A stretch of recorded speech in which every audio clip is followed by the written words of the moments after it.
Эрт хэдүүгээ Жон Сноу цусан төрлөө батирчгаад дараа нь алаагүй байхад хэцүү нэртэй Харигийн ээж аавлуу дайраагүй Танос гэх ягаан нөхөр хорвоо ертөнцийн талыг арилгаагүй байхад дундад газар гэж байв. Энэ адал явдал юун түрүүнд ихсэн дорн зүгийн алсын ас дорших Эроборын эзэнт гүрэн. Уулын өмнө хааны үлмий доор дээлгих нуурын хот оршдог байв. Тавраган хүмүүс бол биеэр жижиг заада бидний тал шиг биетэйч их хүчрэхэг ууланд амьдардаг арт түмэн хийгээд маш сайн дарах дуурхаждыг тэндээс олж болно. Эроборын хүчрэхэг эзэнт гүрэн тавраган хүмүүсийн эзэнт гүрэн дундаа зогсохгүй дундад газрын толгой гүрэн байв. Хаан Троор өөрийнхөө Трайн болон ач хүү тоорны хамт амар тайван суудаг байв. Одоочод уулын гүнийг цөмлөн ухсаар нэг хосгүй нандин ирд. Олсон нь уулын зүрх Аркенстон байлаа. Хаан түүнийг өөрийн хаанчлалын бэлэгдэл болгож агуу эльфийн хаан Трайндүл хүртэл түүнд мэхийн хөсөлдөг байв. Өдрүүд богиносоор хааны эрдэнэс уулыг нөмөрхөөр болж шунлан түүнийг сохолж яв. Юу ирж явааг хараагүй. Салхи мод болгож уус хүртэл намдсан тэр өдөр дайсан ирсэн юм. Умардын галтлуу Исмаауг түүнтэй бараадж очих сүрүүгүйн дээр Эроборын эзэнт гүрэн ингэж норж унсан юм. Хаан эрдэнэсэндээ хорогдсон луугийн галд өргөцсөн бол залуу хаанхүү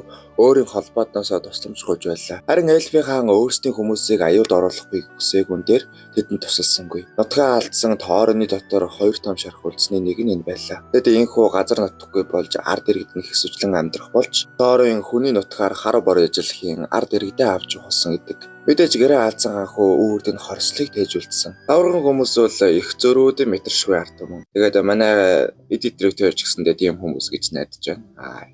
Тэгэхээр манай эдитер бит хоёрын орж байгаа оролдоон 15-ны өдрүүдэд дуусах юм байлаа. Тэгээ 16 тарив гарчин. Тийм болохоор би энд линк инүүлдэчихье. Тэгээд ороод лайк, коммент, мэдээж шеэр хийвэл маш сайн. Коммент дээр өстө баг юу ч гэсэн гэж болно доо гэхгүй. Тэгээ энэ бидэрт маш их тусаж байгаа хэрэг болох бөгөөд бид энэ уралдаанд ямар нэгэн шагналаар эзлэх юм бол микээ сайжруулах хажээ. Баярлалаа. За тэгэхээр буцаад кино руу орцгоё. Энэ явдлаас хойш олон жилийн хойно дундад газарт хоббитууд амьдрал суудаг байв. Тогтоо сууц, хоол үнсний бэлтгэл, газар тариалан гэд нэг төрлийн деважил гэсэн. Манай гол дуруу Билбо бол байдаг л нэг хоббит. Ганц жоохон өөр зүйл нь гэвэл тэр жоохон хажиг. Билбо яг л босод өдрүүдийн шиг тамхилаа сууж байхад нэгэн гинтийн зүйл болсон юм. Энэ бол газар дундын шидтэн Саарл Гэндальф. Хоббитууд түүнийг гайхалтай солиотын үзүүлбэр үзүүлж явдаг өвгөн шидтэн гэж боддог. Билбо чихэндээ таньж ядаад өвгөн шидтэн юу хийж явааг сонирхов. Гэндальф түүнд юу гэдгийг тодорхойгүй нэгэн адал явдал төлөвлөжээ. Хоббитууд угаасаа гинтийн адал явдлаас илүү хоёр дахь өглөөний цайндаа дуртай болсон. Тийм болохоор Гэндальф юу ч шийдэж төлөвлөсөн бай. Өдрийн мэндгээд тамхи 100 байшинлуугаар Билбо цогтлаа. Өдөж болж энэ бүхэн эхэлсэн юм. Эхлээд Дуалангийг халдарсан булчинлаг чамгүй том битэй одоо. Дараа нь Ингрээ өртөл сахалтай Баллин. Дараа нь зүс төгөлдөр Пили Келли. Тэгээд босод одоо нар Гэндальфтай хамт ирсэн. Тэд Билбогийн бүтэн жилийн бяцлаг, хүнс, эмээгийнх нь сэрээ, өвөөгийнх нь сандлыг өндсөн. Чирээ засаж байгаа нь тэр л дээ. Билбоч сухалдаж тэднийг харахаас өөр юу ч хийж чадаагүй. Зоог дуусгаад тэд сэрээг харшиж тавг дажигнуулж дуу аялан хоор хоорондоо шилтсээр угааж байна. Удалгүй хаалга нүдгэн тэр. Дайван хийгээд хүчрэхэг харцтай тэр нэг одоо тоорын байсан юм. Тэр Билбог харсан даруйдаа шинжиж сонжоод тулдаж чадах хэсгийг нь асууж байна. Билбо түүнд жаахан дүүг үрдэж чадна гэдгийг л хэлэхэд одоо нарын хөхийнэ төрж байлаа. Одоо нарын өөр 7 эзэнт гүрэн байдаг ба тоорон тэднээс уулыг дахин эзлэх талаар хэлэлцсэн ч энэ аянг зөвхөн тоорын болон түүний энэ хідэн одоо нөхдийн зүйл гэсэн гэдэг. Уул эзлэгдээд 60 жил өнгөрсөн байлаа. Исмаауч тэр хугацаанд дахин үзэгдээгүй юм. Тэр нь шувууд улс руу буцсан гэдэг зурхал аль хэдийнэ тарч. Гэхдээ уулын тэр их эрдэнэс баялагд хүрэхэд зурхал хангалттай биш юм. Энэ бол уулын хаалганы түлхүүрэж. Түлхүүр нь байгаа бол хаалга хаанд байгааг мэдэх хэрэгтэй. Тэдэнд байсан газрын зургийн тайлбар сарны бичвэр хийгээд дундад газарт тоотой хэдэн хүн үүнийг уншиж чадах аж. Гэндальф уншиж чадах нэг мэдэх учир энэ аяныг эхлүүлсэн юм.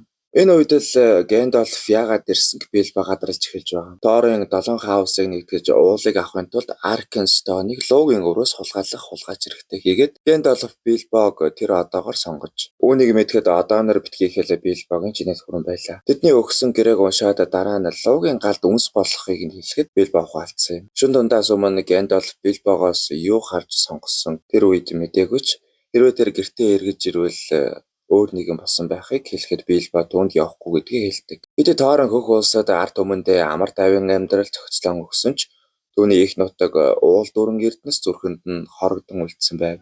Тэр орой тэдний өдөр бие боргил хоолоноос нэгэн сонсголтонтой өшгөлсээр шөнийг өнгөрөөсөн юм. Өглөө болж наамгүм ноёрхсон гэм мэдрээд генетэ Билбо гайхаж байв. Тэд явчихсан байсан юм да. Тэр өглөө аялал дуртай шаярын өндөр толгодоор тэнүүчлэн хэсдэг бяцхан Билбо эргээ ирсэн. Тэр тэдний араас гүйж очсоор энэ аянд нэгдсэн. Шаярын бяцхан гол горих жижигхэн толгодын дунд мэдлсэн хоббитийн хөө гэрээ ардаа орхиж хорвоо ертөнцтэй танилцахаар замдаа харсан юм. Анхны орой Фили Килигийн тоглоом цааш явсаар одоо нар гэрээ алдчихад эртний одоо нарын нутаг Мориог эргүүлж авах оролдлогын талаарх түүхийг сонссон юм. Оркуудын удирдагч авраг бит Гүнда Бадорк Азог Торны өвөө Тророрын толгойг авч дайныг эхлүүлсэн. Тэд үүнээс хойш Тророрын хүү Трайныг хараагүй гэдэг. Цэргүүд шахагдаж ялагдах үед залуу Торын Азогийг шархтуулан тулааныг эргүүлсэн. Цэргүүд Тороны мандайлалд дайснаа дарсан юм. Гэвч ямар ч найр наадам байгаагүй энэ хитэн одоо л үлдсэн гэд. Азог харин шархаа дийлэхгүй нас барсан гэж Торон хэлсэн. Маргаашийн бороотой өдөр Билбо Гэндалфоос хэдин шидтэн байдгийг сониучрхан асуухад хоёр цэнхэр шидтэн байдаг хийгээд тэдний нэрийг мартчихсан. Хамгийн агуу нь харин Саруман, нөгөөх нь өөрийн төрлийн хамгийн агуу нь гэж хэлж болох Боррадагас. Тэр дорны өргөн ойг хамгаалан амьтдыг асран бойждог нэгэн байв. Тэр үеийн дорны өргөн ойгоос дахин хар шид босч эхэлж байв. Тэд хуучин цайз буюу манай эртний дайсны чухал газар байсан гэдэг. Өдийн дараа тэд нэг хуучин байшинд буудлага болоход эльфүүд дээр очиж амрангаа газрын зургаа үзүүлэх санааг Гэндальф гаргасан ч Торон ницаасан юм. Одоо нөрөө өнгөрсөн болсон зүйлээсээ болоод эльфүүдэд сүжиггүй ханддаг болсон. Энэ нь Гэндальфыг цохолдуулан тэднийг орхиход хүргэв. Одоо нар угаасаа зөрүүд төвөгтэй болсон. Харин шөнө нь хоолны үеэр Фили Кили хоёр морь алдчихэ. Мөрөөр нь дагаад явхад 3 уулын тороолууд хулгайлаад морьдоор нь хоол хийж байв. Тэр хоёр Билбог мэрэгжлийн хулгайч гэж хандан морьдоо хулгайлуулах гэхэд Билбо баригдчихсан юм. Билбог эдгийн даваан дээр бусд нь гарч ирж тулалдсан ч бүгдээрээ баригдчихлаа. Тэдэнд хүлүүлчихсэн золтой эдүүлдгийн даваан дээр үүрийн туяатай хамт Гэндальф тэднийг аварлаа. Тэгэхээр манай эдитрийн хэлснээр бол чи үнэхээр л микрофоноо сайжруулмаар бол дундуур нь 3 удаа ярих гэсэн. Тэгээд энэ бол хоёр дахь нь уучлаарай. Тэгэхээр бидний оролцож байгаа рили уралдааныг дэмжээрэй. Тэгэхээр би доор линкийг үлдээчихье. Тэгээд лайк болон комент ч өгөөрэй. Энэ бидэнд одоо маш том тус хүргэж байгаа зүйл юм шүү. Баярлалаа. Тэд цааш ойгоор гítэлж явахдаа троллын эрдэнэсээ цуглуулсан агав болсон. Тэнд анхны эльфүүдийн уралсан уран элдүүд байв. Торон угаасаа эльфүүд дургүй хойно хаях гэсэн ч Гэндальф эднээс өөр сайн гэлд хаач үгүй гэдэг үг. Торон дэлдийг үлдээсэн юм. Гэндальф Билбод нэг жижигхэн элд өгсөн нь гоблинууд ирэхэд гэрэлтдэг байлаа. Удалгүй навчаас найгаж нэг юм тэдэн лөө ирж байхын тэр бол туулаа өлгсөн Боррадагас байв. Радагаас доолог үйлдвэр буюу хуучны цайзад очин дундад газрын эртний дайсан өхөксдийн эзэн эргэж ирэхийг харжээ. Үүний нотлохоо амьд хүмүүсийн ертөнцид байхгүй тэр нэг нийлд байсан. Ойнгунд тэд байсан ч Варгууд тэднийг олсон юм. Варгууд байна гэдэг бол оркууд тэднийг олсон гэсэн үг юм. Харин Радагаас тэдний анхаарлыг сарниулж манай хэдийг зутаах боломж олгосон ч оркуудад анзаарагдаж баригддгийн даваан дээр тэд нэг нарийн хонгол ногддог. Удалгүй эльфийн эргүүлүүд ирж тэднийг хөв. Манай хэд харин тэр нарийн хонглоор цааш явсаар миний үзсэн хамгийн үзэсгэлэн газар ирсэн юм. Ревендел, Элронд хааны газар. Мэдээж Торны дургүйг энэ ихэд хүргэсэн ч газрын зургийг тайлж уншиж чадах ганц хүн нь Элронд хаан байсан тул тэр номоо татсан юмдаг. Сарны бичгийг яг бичсэн өдөр мандсан сарнаар нь уншиж болох ба хаврагун хүмүүсийн хувьд аз таарч тэр өдөр нь яг энэ өдөр нь байв. Бичээс дээрхээр дөөрний өдрийн сүүлийн туяанд хаалганы цоож гэрэлтэнэ гэж. Дөөрний өдөр одоо нарын шинэ жил нь гэсэн. Хаан Элронд бичгийг тэдэнд уншиж өгсөн ч тийшээ явахыг нь тэмчих таашаасангүй. Учир нь тэр ч мөн адайлаа дундад газрыг хамгаалдаг нэгэн байсан юм. Мөн босод болох Галадрил авах болон Саруманаар цугласан байв. Гэндальф Саруман энэ аянг таашаахгүй гэдгийг мэдж байсан юм. Учир нь Саруман дайсан аль хэдийн устж үгүй болсон гэж боддог. Харин Гэндальфийн хувьд Смауг руу харанхуун дайсантай нийлэх юм бол аюултай учир энэ аянг эхлүүлсэн байв. Дундад газрын талаар тэд ингэж хэлцэж байхад Билбо болон бусад тавраган хүмүүс тэднийг орхин явлаа. Тэд өргөн талыг гаталж явсараа нэгэн орой шуурган дунд хадан цохоо гэтлэх гэж зүдрэхтэй үлгэр домгийг харсан юм. Чулуун үлэмжвитүүд байв. Тэд хоорондоо тулалдаж золтой Билбог маань аянгаас нь салгачихсангүй. Торын харин Билбог гэртээ үлдэх хэрэгтэй байсан юм гэдэг үг манай Билбог ихэд эмзэглүүлсэн юм. Тиймдээ ч тэр агууд хонголж байхдаа тэднийг орхиж явах гэж байсан ч түүний сэлбэн нь гэрэлтдэг. Тэд хонглуудаар унсаараа гоблины занганд оров. Гоблинууд тэднийг авч явхад